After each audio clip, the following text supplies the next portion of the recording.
किसी भी आईपीओ में इन्वेस्ट करने से पहले आपको ये जानना बहुत ही ज़रूरी है कि वो जो कंपनी है वो किस फील्ड में काम कर रही है, उसके क्या फ्यूचर प्रोस्पेक्ट्स हैं, उसके क्या स्ट्रेंथ और वीकनेसेस हैं, उसके क्या कॉम्पिटिशन्स हैं और क्या अर्निंग प्रोस्पेक्टिव है।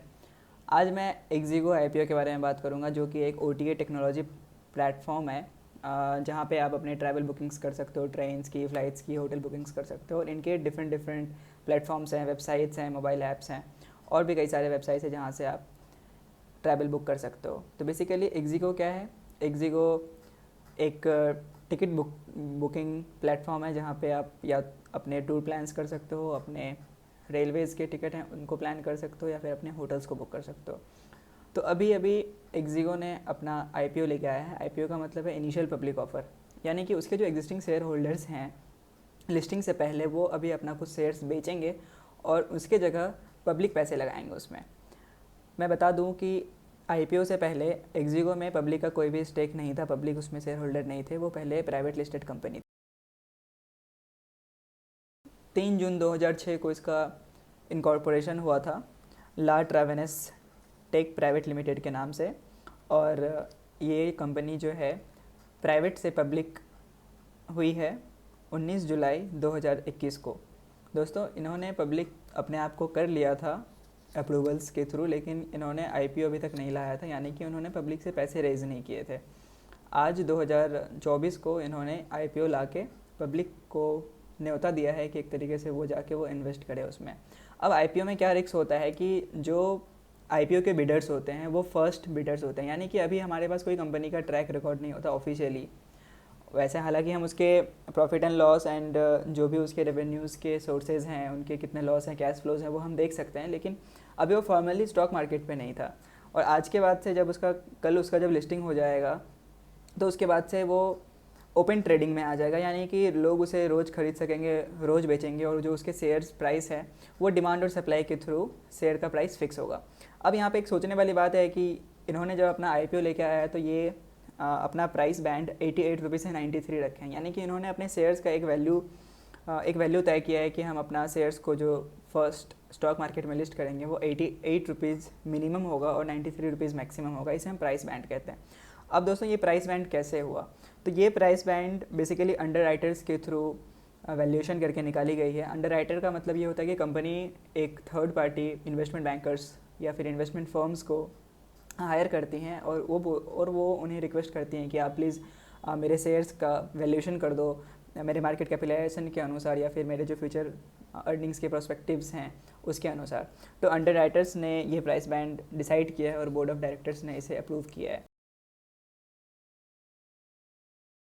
अभी करेंटली 8 मेजर स्टॉक होल्डर्स हैं जो अपना शेयर्स बेच रहे हैं थ्रू बुक बिल्डिंग प्रोसेस। जब अंडर राइटर्स शेयर प्राइस जो लिस्टिंग प्राइस है उसे फिक्स करते हैं, उसे हम बिग बिल्डिंग प्रोसेस बोलते हैं, बुक बिल्डिंग प्रोसेस बोलते हैं। तो इन 8 शेयर होल्डर्स में अगर मैं आपको बताऊं कि इन्होंने ये जो 8 शेयर होल्डर्स है जो मेजॉरिटी शेयर्स होल्ड करते हैं, उन्होंने शेयर को कितने रुपए में एक्वायर किया था? तो एवरेज 7 रुपये से लेकर एक्विजिशन स्टार्ट हो गया था। एक ने 7 रुपये में ख़रीदा, एक ने 11 रुपये में, कुछ ने 86 पैसे में, कुछ ने 37 पैसे में, और ये जाते जाते 81 रुपीज़ तक गया है। अब आप सोचो, जिन्होंने 37 पैसे पे ये शेयर लिए होंगे और आज जब वो ये शेयर ऑफ़र कर रहे हैं पब्लिक को, यानी पब्लिक जब सब्सक्राइब करेगी तो उन्हें कितने का फ़ायदा होगा, यानी कि उनका शेयर मतलब उनको 37 पैसे की जगह 98 रुपीज़ तक मिल सकता है।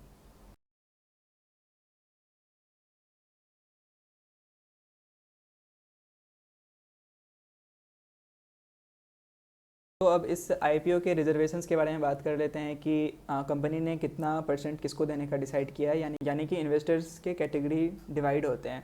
क्यूआईबी यानी कि क्वालिफाइड इंस्टीट्यूशनल इन्वेस्टर, उनके लिए 75% है। नॉन इंस्टीट्यूशनल इन्वेस्टर के लिए 15% है। और जो रिटेल इन्वेस्टर्स हैं, यानी कि हम लोग जो कि छोटे रिटेल निवेशक होते हैं, जिनका एक लिमिट होता है कि वो 2 लाख रुपए से ज़्यादा इन्वेस्ट नहीं कर सकते हैं आईपीओ में, तो उनके लिए 10% रिजर्व है। यानी कि अगर मैं आईपीओ में इन्वेस्ट करता हूँ या फिर अगर आप आईपीओ में इन्वेस्ट करते हो तो आप उसी 10 कैटेगरी में उसी 10% के रिजर्वेशन में से मिलेगा, प्रो राटा बेसिस पे या फिर जैसे उनका अलॉटमेंट का प्रोसेस हो। तो हमने कंपनी का ओवरव्यू देख लिया कि ये क्या काम करती है। आप इसे डिटेल में अगर एक्जिगो के बिज़नेस के बारे में जानना चाहते हो तो आप अपने मोबाइल पे या फिर डेस्कटॉप पे एक्जिगो लिखो, इनके वेबसाइट को आप स्टडी करो।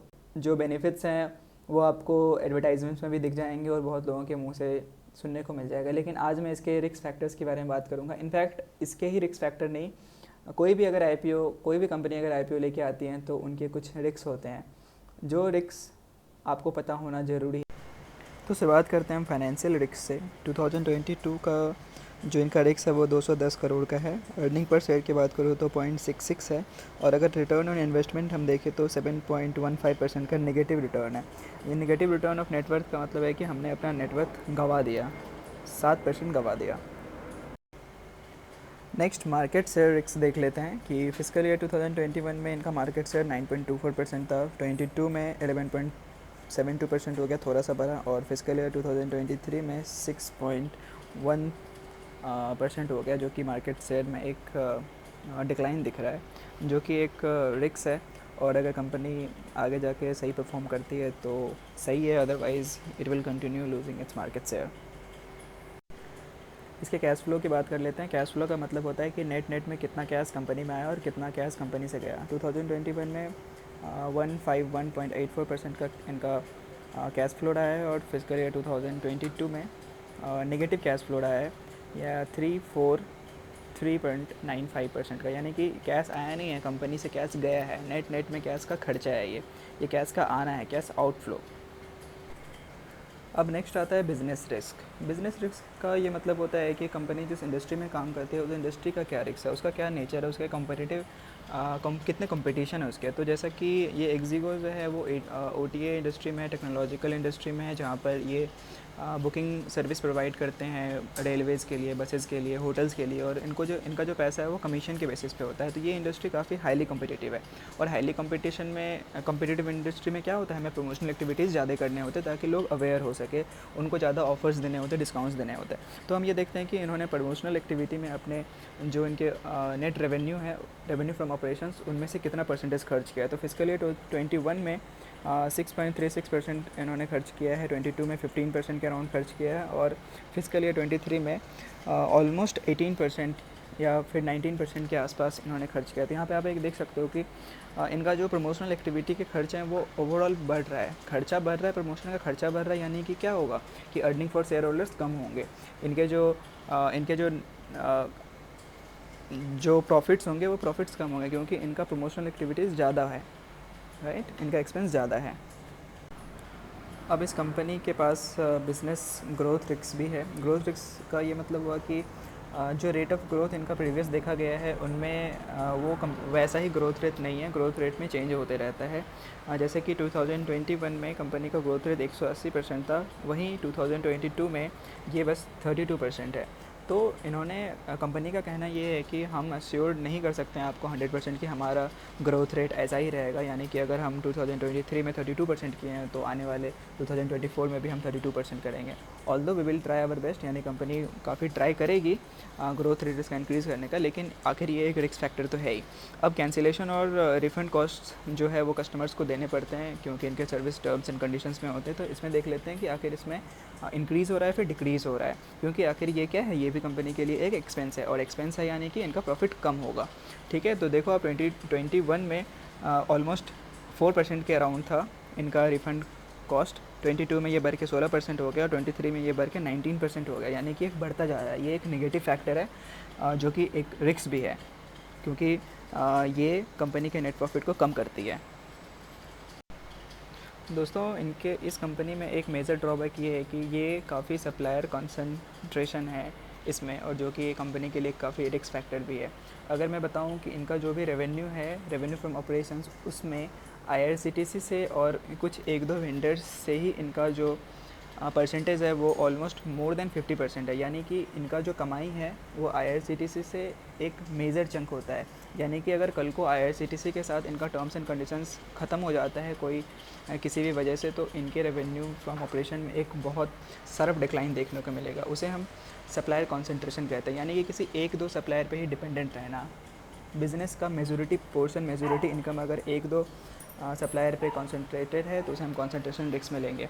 इस कंपनी के अगर आप देखोगे तो 2021 में 55% जो है ये कॉन्सेंट्रेटेड सप्लायर से आया है रेवेन्यू का। 2022 में ये बढ़ के 68% हो गया, 2023 में 65% का है। तो ये एक अलार्मिंग फैक्टर है। Thank you so much. I hope आपको मैं एक्जिको के बारे में थोड़ा एक डिटेल ओवरव्यू दे पाया हूँगा, इनके पोटेंशियल रिस्क क्या क्या हैं मैं समझा पाया हूँगा।